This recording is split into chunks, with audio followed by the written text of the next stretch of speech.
Welcome to The Explainer. Today, we're diving into one of the most beloved and, frankly, most powerful chapters of the ancient Hindu epic, the Ramayana.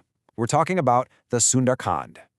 But let's just start with a puzzle, shall we? The entire Ramayana, as you know, is the story of its hero, Rama, and yet, its most revered chapter, the one that's really considered its emotional and spiritual heart, it isn't even about him. It's about one of his followers. So how does that work?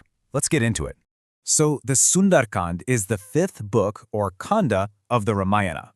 And what makes it so unique is this complete shift in who's front and center. The spotlight moves right off of the divine prince Rama and zooms in entirely on the mission of the mighty Vanara, the divine monkey, Hanuman. And that is a huge deal, placing the fate of the entire epic on the shoulders of a devotee, not the main hero. Now, the chapter kicks off with what feels like a totally impossible task. Rama's wife Sita has been kidnapped by the demon king Ravana, and she's being held on this island fortress, Lanka. To find her, Hanuman has to do something no one else can: cross the massive, unconquerable Southern Ocean in one single leap. But this journey, it's so much more than just a physical jump.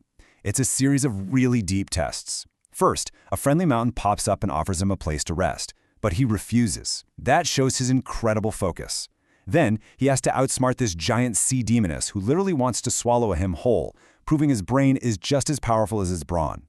Each challenge shows us a different side of him: his focus, his wit, and finally, his discipline, as he shrinks down to a tiny size to sneak into the enemy's city completely unseen. Okay, so he's made it across the ocean. Now Hanuman is deep behind enemy lines. He starts his secret search for Sita in the dazzling golden city of Lanka, the very fortress of his greatest enemy. Just try to picture it. A tiny, hidden Hanuman moving like a ghost through these magnificent golden palaces. He's looking everywhere, but in all of this opulence, there is no sign of Sita. And you can just feel the hope starting to drain away. And then, he finds her. Not in some grand palace, but in a beautiful, quiet garden called the Ashoka Vatika. And there she is. She's sad, surrounded by her captors, but she is radiating this incredible dignity. From his hiding spot up in the trees, Hanuman sees this absolutely pivotal moment.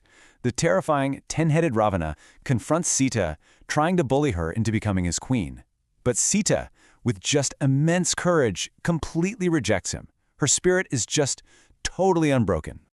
So, after Ravana storms off, Hanuman knows this is his chance. But how does he even approach her? He's got to prove he's a friend, a messenger from Rama, and not just another one of Ravana's cruel tricks. This is where his whole mission takes a critical turn. This is all about building trust, and it happens through this really powerful exchange of tokens. It's a two-way street. To prove he's legit, Hanuman gives Sita Rama's own signet ring. The moment she sees it, she's filled with hope. And in return, she gives Hanuman her personal head jewel, the Chudamani, as proof for Rama that yes, she is alive and she's waiting. Hanuman is so overjoyed, he offers to just, carry her on his back and fly her to safety right then and there. But she says no. And her reason is so powerful. She explains that this is about more than just escaping. It's about dharma, about righteous duty. For honor to be truly restored, Rama himself must be the one to wage war, defeat Ravana, and rescue her. It had to be a victory for justice, not just a quiet getaway. Okay, so his main mission is done. He's found Sita, and he has the message for Rama. But Hanuman, he's not done, not by a long shot. He's not just a scout anymore, he's a warrior. And before he leaves, he is determined to deliver a warning to Ravana that he will never, ever forget. He starts by just wrecking the beautiful Ashoka grove. Then, he actually lets himself get captured and dragged in front of Ravana. And Ravana, in his infinite arrogance, just mocks him and orders his demons to wrap Hanuman's tail in cloth, soak it in oil, and set it on fire as a punishment. This was the biggest mistake Ravana could have possibly made, because with his tail now a giant torch, Hanuman uses his divine powers, grows to a massive size, breaks his bonds, and just leaps onto the rooftops of the Golden City. He flies from building to building, setting the entire fortress of Lanka on fire before making his epic leap back across the ocean. All right, so we've got espionage, incredible courage, and a city literally up in flames. It's packed with action. Which brings us back to that central puzzle. Why on earth is this chapter called Sundarkand? Sundar literally means beautiful. What's beautiful about all this?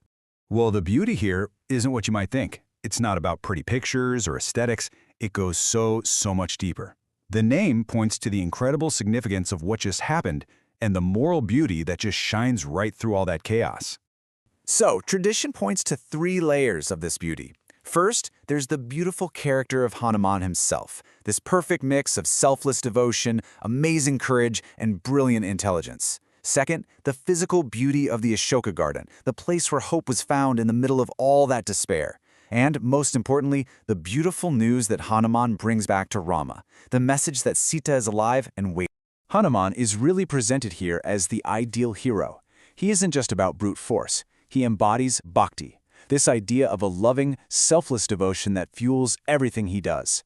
But he combines it with buddhi, or incredible intellect, which makes him a master strategist. He knows when to be small and quiet and when to be big and loud. It's this beautiful combination of heart and mind.